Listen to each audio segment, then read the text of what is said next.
Hello students, welcome on your YouTube channel. Students, our new topic is Huygens theory of secondary wavelets. तो students ये जो theory है, सबसे पहले मैं आपको एक बात बताता हूँ। ये जो थ्योरी है ना, इससे अपन फिक्स्ड करते हैं पोजीशन की। किसकी पोजीशन फिक्स्ड करते हैं अपन? जो न्यू वेवलेट्स होती है ना, न्यू वेवलेट्स की जो पोजीशन होती है उसको फिक्स करते हैं, या फिर मैं ऐसे कह सकता हूँ to identify the position of the new wavelets students. तो इसमें हाइगेन्स कंस्ट्रक्शन में एक इंपॉर्टेंट पॉइंट आते हैं, बाकी इसमें कुछ खास नहीं है। जैसे मैंने आपको पहले प्रीवियस वीडियोस में बताया था आपको कि जितने भी पॉइंट्स होते हैं वेव फ्रंट के, जितने भी पॉइंट होते हैं वो कैसे एक्ट करते हैं, act as a fresh source और डिस्टर्बेंस क्रिएट करते हैं और प्रोड्यूस करते हैं सेकेंडरी वेव्स। देखा था आपने, सेकेंडरी जो वेव फ्रंट है उसको प्रोड्यूस कर रहे थे। तो इसका फर्स्ट पॉइंट लिख लेंगे हम students, all points on the wave front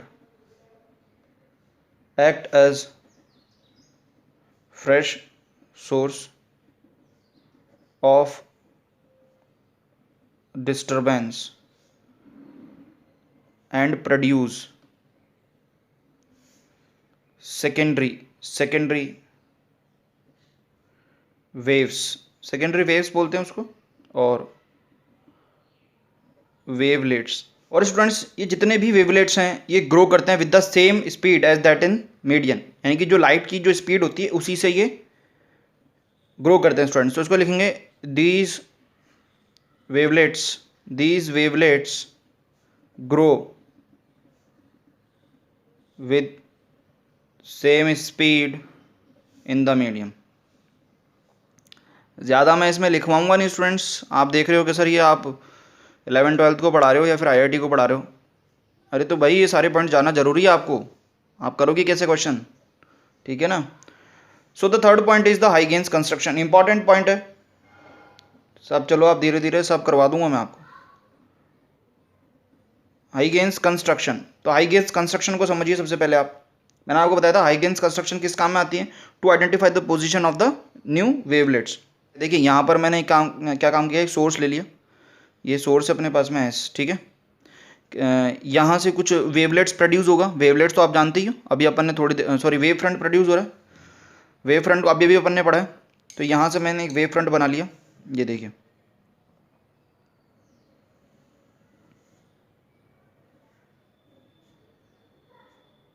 थोड़ा सही नहीं बना, एडजस्ट कर लेना, ठीक है। ये यहाँ से वेवलेट्स बना, ये वेव फ्रंट बन गया अपने पास में एक, ठीक है। ये जो वेव फ्रंट है इस पर खूब सारे पॉइंट्स होंगे, P1 होगा, P2 होगा, P3 होगा, P4 होगा, P5 होगा, P6, P7, ऐसे बहुत सारे पॉइंट्स होंगे, ठीक है ना। अब क्या करेंगे, ये जो वेव फ्रंट है इसकी पोजीशन को क्या मान रहा हूं मैं, T=0। क्या मान रहा हूं स्टूडेंट्स, T=0। नाउ अब मैं क्या करता हूं, इसमें जो स्पीड है, मीडियम की स्पीड, जो मतलब जो लाइट की स्पीड है वो कितना है, वो तो सी है। अब ये जितने भी पार्टिकल्स हैं, ये जितने भी सोर्सेज हैं, ये सारे कैसे करेंगे, फ्रेश सोर्सेज से काम करेंगे और क्या करेंगे, अपने डिस्टेंस को, अपने डिस्टर्बेंस को हैंड ओवर कर देते हैं। तो क्या होता है, यहाँ पर मैंने सर्कल ड्रॉ कर रहा हूँ। देखिए डिस्टेंस कितना होगा, वही CT होगा अगर किसी T टाइम पे ले रहे हो आप, है ना।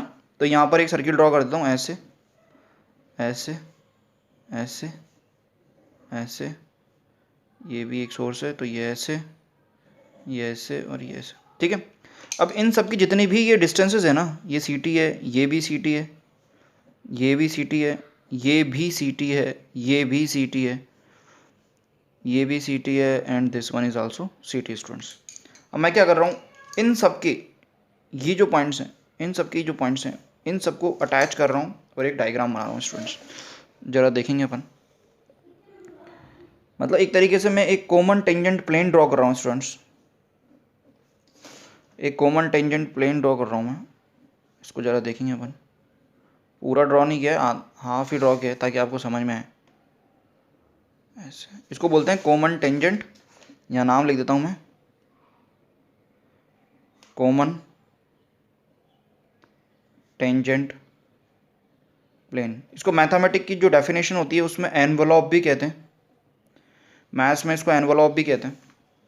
ठीक है स्टूडेंट, समझ में आ रहा है आपको? यानी कि ये t इक्वल टू 0 पर तो यहाँ था, और t इक्वल टू टी पर ये जो वेव फ्रंट है ना स्टूडेंट्स, ये यहाँ आ गया, ये यहाँ आ गया। यानी कि इसके जितने भी पार्टिकल्स है ये खिसक के यहाँ आ गए।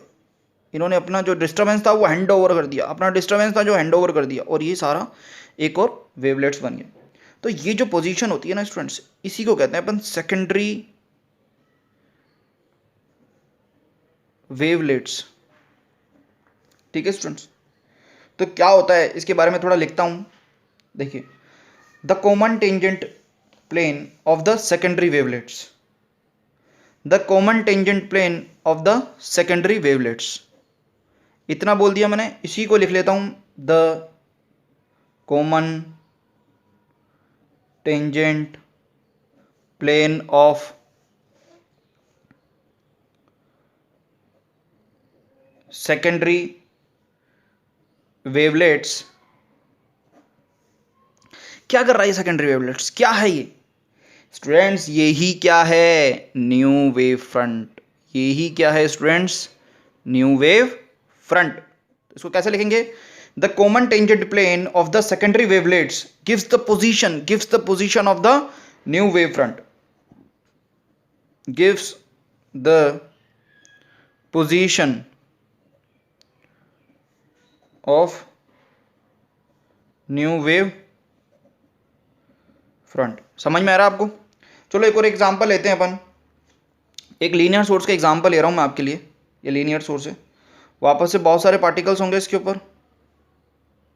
ठीक है, तो यहां पर ये वापस से एक सर्किल ड्रॉ करते हैं अपन। ये t इक्वल टू 0 पर था, t इक्वल टू टी पर यहां पर कुछ होगा। ठीक है ना, t इक्वल टू टी पर स्पीड की डिस्टेंस वही है, तो रेडियस कितना हो गया इसका? रेडियस तो डिस्टेंस ही है ना। ठीक है, तो t टाइम इंटरवल में इसने कितने डिस्टेंस करी? ये ct हो गया, फिर एक और सर्किल ड्रॉ करूंगा, ये भी ct होगा, फिर एक और सर्किल, ये भी ct होगा, फिर ये भी ct। यहाँ समझ में आ रहा है आपको? ये सारा मिला हुआ होगा ना, ये सारा मिला होगा। ये थोड़ा ऐसे बना दिया। आगे देखिए, ये जो सारे पॉइंट्स हैं ना, इनको कंसिडर करूंगा और इनको एक प्लेन बना दूंगा, एक प्लेन बना दूंगा स्टूडेंट्स। देखिए, ये जो प्लेन है ना, इसको बोलते हैं फॉरवर्ड एनवलप, यानी आगे वाला। एक पीछे और वाला और होता है स्टूडेंट्स, ये भी एक एनवलप होता है, इसको बोलते हैं बैकवर्ड।